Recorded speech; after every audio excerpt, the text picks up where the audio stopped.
And so the physical due diligence day, PDD. Oh gee, We have a soundtrack. we get a soundtrack. I like it. So today we're going to show you guys around a little bit of our boutique hotel in Bartlett, New Hampshire. We're going to be doing some physical DD. We got vendors and contractors and inspectors, and it's going to be a fun day. Are you excited for this fun day? I'm excited. Oh yeah. We'll check in halfway through the journey, unless there's something exciting going on, like a deer.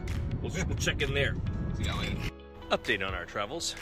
We got stuck in some traffic, took a wrong turn because Waze is clearly inferior to Google Maps. But we stopped at this beautiful place to not look at the lake, but to urinate. It's been fantastic. Good urinals, Jason? Scale 1 to 10. 7. Agreed. All right, so we're here at the Bartlett Inn. How a crazy day like this is, we've got a plumber already here, we've got a GC, we've got another plumber, we've got a septic inspector here. There's some essentials that you need. So as we go through, let's see what we have in our essentials bag. First, you always need your oranges and an ice pack to carry your energy beverages. Within the energy beverages, we also need, if it's a big property, you're gonna wanna bring some walkie-talkies. We have some adult walkie-talkies, and we have a child walkie-talkie. Fun fact, the child walkie-talkie was half the price of the adults and works on channel 1. It's fantastic, and has rechargeable batteries. We also have our protein bars. We have Real Value Ventures that helped us with an inspection report. We have this coupled with our scope of work that we've done. Janine's got a couple of those. We have our site plan and site design where we've put identifiers on each building. So when we have our scope, we identify where we want things to happen. And as we go through the park, we're going to be splitting up and bringing some people as to where we're going to be going. And we have a plumber that's going to be checking in on the water valves, supply lines, and some drains. He's also going to be putting some price on bathrooms and where we can add small kitchenettes that won't affect with the septic design. Our septic inspector has been found where all the septics were last week. So we have a leach field here, we have a tank over here, we have a tank over here, another tank over here. And he's going to be testing them all today, scoping all the drains, making sure that they're all clear, and assessing if there's any repairs needed and how long the life is left on them. We're going to have roofers come out and assess the roof that we have. We have a pool inspector coming out today to assess the pool and what's needed to get that back up and running, what pieces and parts are needed and what pricing is. And we also have an electrician coming to assess the service to each building, assess the lines, and if it's appropriate for what we are intending to do. We're going to add like a hot tub back here, have a whole different amenity piece. They're going to come in and run through the whole property with our rough scope of work, with our inspection report. All right, so we're walking in to the Crawford now. So we have one of the long-term renters of the property who's really angry we're here. This inn was not run as an inn for a very long time, so it was poorly mismanaged, which is a reason why we are getting a good deal on it. That's all we do is manage headaches. That's called value-add investing. But there's a couple long-term tenants on here. One of them works at night and tries to sleep during the day, and he's not happy, and he's complaining to the manager. And the manager right now is also sleeping for unknown reasons. But we're gonna see how that plays out while I'm with you in here. The scope of work that is necessary to be created on a due diligence day. So you can see our partner Janine filled this amazing thing out. So there's also there's a welcome package for every contractor crew that comes here. And it has all the contact information as to who we are. And there's even a QR code for digital access to all of the documents that they get. And then within this, show you here what we got in our little package here. Within our scope, we have a copy of the floor plans. So it shows kind of exactly what we're looking to do, and they're all labeled: barn first floor, Saco cottage, innkeepers, first floor in. Ooh. Our normal awesome videographers and photographers who are probably editing this video are the ones who did the initial floor plans for the seller when they went to sell. Kind of call these laid out so people know where they are and what they're doing. And then we come across, so there's the floor plans, then we come across the actual scope of work. So this is a really well done scope of work. It's still not as specific as it's supposed to be, but that's not the point. The point is to give contractors an idea as to what is actually happening and where. So we start by laying out the building and room name. So in third floor, room 1, we have a couple pictures, and then we have notes. So what we're gonna be doing in a rough scope for each one. This is gonna get way more specific, but this is a very good rough rule of thumb for each crew that goes through. And we're giving this to our carpenters, we're giving this to our painters, we're giving this to our GCs, we're giving this to our plumbers and HVAC and electricians, that they walk through so they know exactly what we're doing, along with remaining here to answer any questions that they might have. So we go through all that. We have the motel building by unit. This is super well done. And then we have our good friend, which we already showed you, Dan at Real Value Ventures. He did his own inspection report. So we took a lot of his report and we popped it into our scope. But just in case, you know, the trades want to see things that are wrong, they get a copy of this as well. So they get a copy of that part, so they have an inspection report. They have our homemade scope of work that's room by room. They have the floor plans, so they know where they're at. And they have our nice little welcome letter with a copy of the QR code. The more organized you are come physical due diligence day, the easier things go. And we have 3 of every trade here. We have 3 GCs, you know, 2, I think 1 or 2 painters. We're gonna have ultimately 3 plumbers, electricians, and HVAC techs give out some bids. And even if we don't have them all come out today, the goal of today is to flesh out the entire scope of work for the park, understand exactly what we did include and what we didn't include or missed as part of our initial walkthroughs and due diligence and photos and what the seller disclosed. And then after we get all that, we then assess versus our actual CapEx budget. For this one, I believe it's $700,000. That includes the furnishings and decor, it includes everything to get this back up to snuff. Are we under, at, or over? And if we're over, we then have that conversation with the seller. That can go different ways. That can go, Mr. Seller, we still obviously want to buy the property. We've invested a lot of time, money, and energy into the feasibility studies, into the environmental reports, into paying a lot of these crews. By the way, we're paying most of the people who are showing up here to give pricing today. So, because you want to respect their time and have them show up and do a full report. So we say, Mr. Seller, we still want to move forward. You know, here's where we're at. We're 150,000 or 200,000 over what we anticipated. Are you willing to hold a seller repair allowance from the closing for that amount of money? So if we're 100,000 over, are you willing to kind of put that in escrow and we can draw from that as part of the extra repair expenses? Or do you want to discount the purchase price?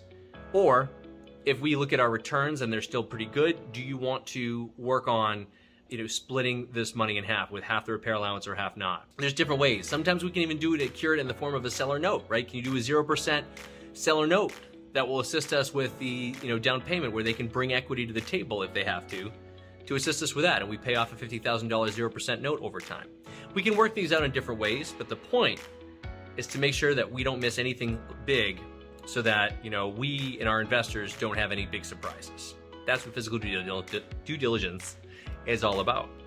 Still in search of the elusive Jeremy in a septic tank. Stay tuned. Sometimes when you need to find the shit, we have to get dirty, right, Seth? Right. This is our Seth, our amazing septic inspector and designer. Septic guy. Anything good, bad, or ugly yet, Seth? You want to report in on? So far, we've done the system over there. Okay. We got to do some math. There's about some stuff has changed. When that was built, there was 8 rooms in it. Now it's 6 with an owners. We got the 2 things out back. So we have to figure that out at home. I know we have a mess off that one, the cottage. Okay. That's a cesspool. I can't even talk about it. I can't do anything with that. I'm going to pause this video for a moment. No, just kidding. I get it. Basically, I didn't see that one. Got it. Okay. We'll talk about that off the record. All right. This one, we're just getting going. I got 1 tank there. That's servicing that cottage there, the 3-bedroom. All right. Clean out here, I've come down to this tank. I've gone down that, clean out to the tank. I can't find the one over there, but I can see the inlet and the water's flowing in. Okay. All right. What I'm looking for now is the outlet. I'm gonna stick my camera down. There's supposed to be another 750-gallon tank in here, but I've already got my hole in the leach field if you want to take a picture of that. Sure. So this is the whole leach field, this whole area. Okay. There's all these cottages and that 3-bedroom right there. I think it's a 3-bedroom. Got it. Okay. Again, I'm going to do the numbers when I get home. So when you look at this, you go on that side. What I am here is I'm right between 2 of the plastic chambers. This is one set right here, and that's another set right there. And this is where I want to be so I can see how saturated it is down next to it, how dirty it is. Okay. This isn't that bad. It's a little more damp than the one behind the hotel. I'm going to have to ask about usage when I get done. You know, I have to do all those questions, which we haven't done yet. But so far, this is maybe has a little more use than that one, but this one's still doing fine too. Okay. So. That's all good news. If we do have a leach field here and it's that far down, think we're still able to do hardscape anywhere here? Obviously we'd lose access, so we want to keep that spot clear, but... What do you mean by hardscape? Like just pavers, like fire pit area? Yes, you could do like pavers, you could do a volleyball net, you could do whatever, but I wouldn't be driving on it. You Got can't it. do anything with the foundation. You can put a shed on blocks because it's pretty far down. All right. It's deeper than the one behind there. All right, brilliant. It's all about dissipation of weight. That's awesome. Thank you, Seth. That was Seth. He's a septic professional. So yeah, we're gonna be continuing down the park. If only Jeremy were here, we could throw him down one of these covers. We're gonna get him. Here's an idea. I'm standing on a slight decline down towards these bigger trees, but like, we're right across from the cottages and the motel. I'm wondering if this could be a nice little inlet for a couple RV sites where they could bring their RV in. Or if not an RV, maybe just a temp glamping site if we level, but we'd have to level off this ground. Huh, interesting. We're all at the cottage. We've got some plumbers, we've got some mechanics, we got Janine. I think 2 GCs are here. Plumber and HVAC are here. Our septic inspector is here. And we're just trying to get into the units that are occupied. There's Jason. We're getting into the units that are occupied first so they can go back to their daily lives. We'll see how it all works out. All right, good, bad, or ugly so far, you guys. What do you think? Of the whole thing? So far, yeah, risk it 1 to 10 with no 7s. I don't know. Like a 6 maybe. All right, we'll take a 6. And just remember, as always, all due diligence inspections are brought to you by Celsius Heat, to keep your caffeinated beverage for proven performance and performance energy. Oh, a couple oranges and a couple of Quest protein bars. It's your sustenance for the entire thing. So orange shirts, those are very important. They mean that they are meant to be here. I know this is hard to say, but I'm an asset to this organization right now. I am like the biggest team player. I'm walking around, I'm walking people around, I'm walking through scopes of work. I think they figured out I'm just carrying a video camera so far. Who knows? You guys, come here. Found something. This is important. Look at, we're going into the woods. We're going to the forest. This is the National Mountains White Forest. And we go behind, and we found all of our gutters and downspouts. Number 1, that's pretty cool, right? And we found some random wood in an old fire ring. Also cool. But here's what we found. Look at, it's a secret hideout. Check this place out. Oh, we have found our lattice for our decks. Yes, what's in here? Oh, we've got so many black flies. They're all over. Look at, there's the trail. And here's the cool super secret hideout. This is it, guys. Who doesn't want to stay in the super secret hideout here at the Bartlett Inn? Oh my God. Okay, let's see what we got in here. I think there's a dead body. Oh! Whoa, there's a stench though. There's a stench. Oh, we got a poker briefcase. We're opening that. Oh, stench. It's gonna be a very large spider that's gonna jump out. And if that's the case, I'm gonna put my Celsius Heat energy drink down. And we're gonna turn our attention to this. Ugh. Oh, so this is extremely heavy. This is heavier than any poker chip case should be. So I'm a little nervous. I'm gonna see how it works out. Oh, get out of town. Yes, poker night. First activity for the Bartlett Inn guests. We're doing a poker night. It's gonna be amazing. Look at these guys pretending that they're pointing and working.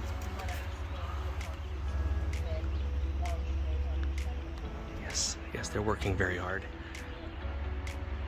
Looking at the vision.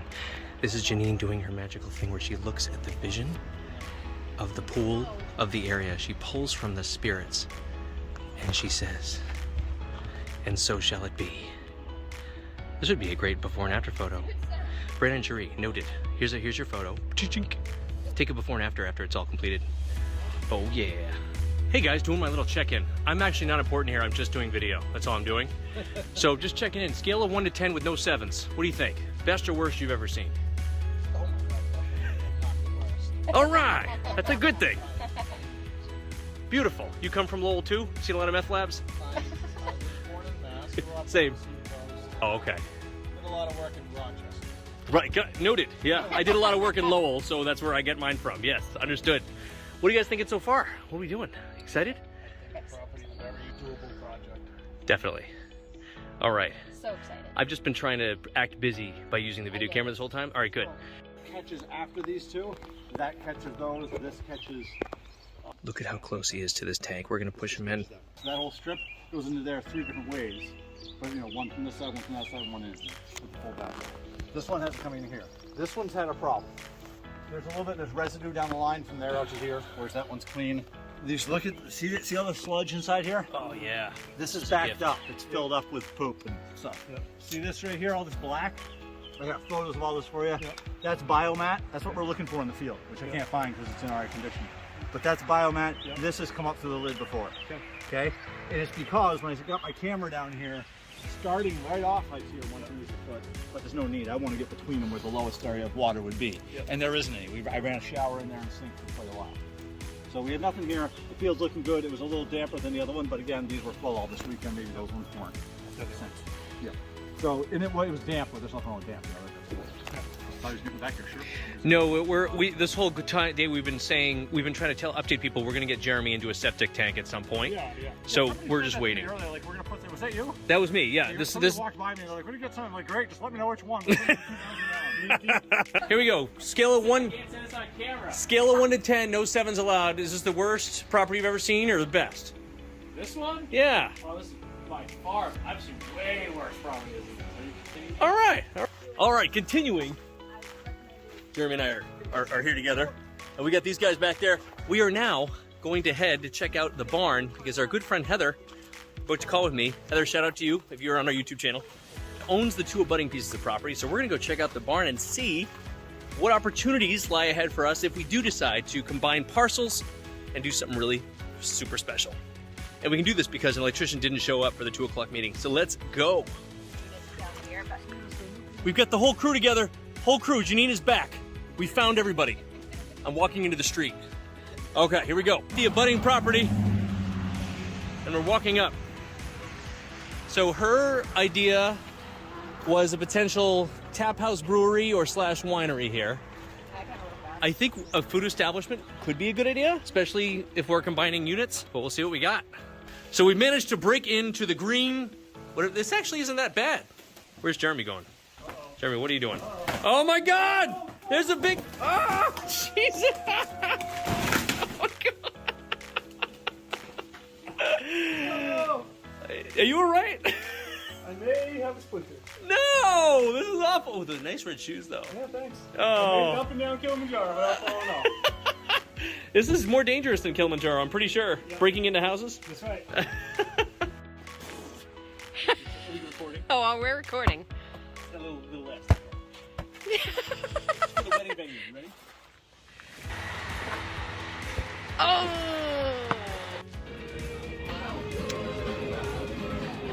Tuckerman's restaurant with a bar, with a walk-up, with more seating upstairs.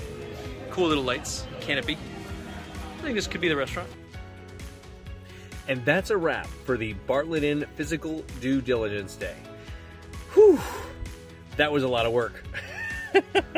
As you guys can see, it's not easy. You can just say you go through certain things, but seeing every single unit is important. Looking at all the mechanicals is extremely important. Ascertaining what the new business plan is going to be. Like, what is your vision for the property? Whether it's a multifamily asset, self-storage asset, boutique hotel asset, or RV park, what is your vision? And what are the question marks, if any? Right? Fleshing out the question marks, getting a rough general understanding of what the bids are going to be and where their CapEx is going to lay at, and then see if it meshes with where you ran your analysis. If it doesn't, the next steps for us here, we're about a couple weeks after this video, where we've gotten some bids back on the septic inspection, the new septic designs. We're going to have to do a density test, and ideally we're going to have to get an extension because there's a significant issue with, if we want to add 2 or 3 more units, which we would like to do, we're going to have to figure out what happens to the septic fields. We're going to have to add a new septic field, add a new septic tank, tie it all in together. But in order to do that, there's a few different approvals needed. So, all said, that is the importance of physical due diligence, to know what conversations you need to have with the seller, to know what to flesh out, and to know if you can just move forward. After that comes the financing contingency. Not as exciting for a video on that. We submit a whole bunch of financial forms, and banks come back and say, sure, we're good. And we give them all of our due diligence information. One of the big reasons we don't have our finance contingency expire until after our physical due diligence expires. Hope to check you out in the next video. See you soon.